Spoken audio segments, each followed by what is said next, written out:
এটা যদি আপনার সন্তান ছোট্ট থেকে দেখে শেখে, তাহলে আমার কেমন জানি মনে হয় যে ওই সন্তান মনে করবে সপ্তাহের ভিতরে কোনোদিনও নামাজ পড়ার দরকার নাই, শুধুমাত্র জুমার দিনে নামাজ পড়লেই হয়ে যায়। আমি তো মাঝে মাঝে এই কথা বলে থাকি যে মনে কেউ কষ্ট নিয়েন না, যে আপনার সন্তান যদি আপনাকে ছোট্ট থেকেই দেখে যে আমার বাবা শুধুমাত্র জুমার দিনে নামাজ পড়ে, শুধুমাত্র জুমার দিনে নামাজ পড়ে, আর বাদ বাকি দিন মসজিদে নামাজ পড়তে হয় না বা বাসায় নামাজ পড়তে হয় না, এটা যদি আপনার সন্তান ছোট্ট থেকে দেখে শেখে, তাহলে আমার কেমন জানি মনে হয় যে ওই সন্তান মনে করবে সপ্তাহের ভিতরে কোনোদিনও নামাজ পড়ার দরকার নাই, শুধুমাত্র জুমার দিনে নামাজ পড়লেই হয়ে যায়।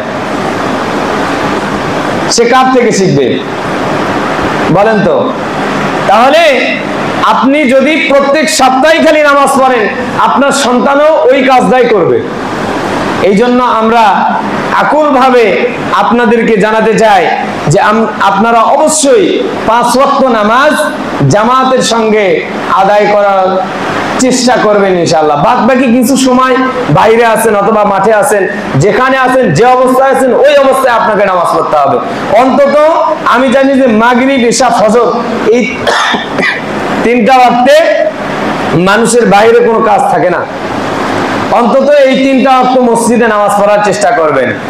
কারণ মসজিদে মুয়াজ্জিন না হয়েছে কি জন্য? খালি শুধুমাত্র আজান কানে শোনার জন্য না নামাজ পড়ানোর জন্য?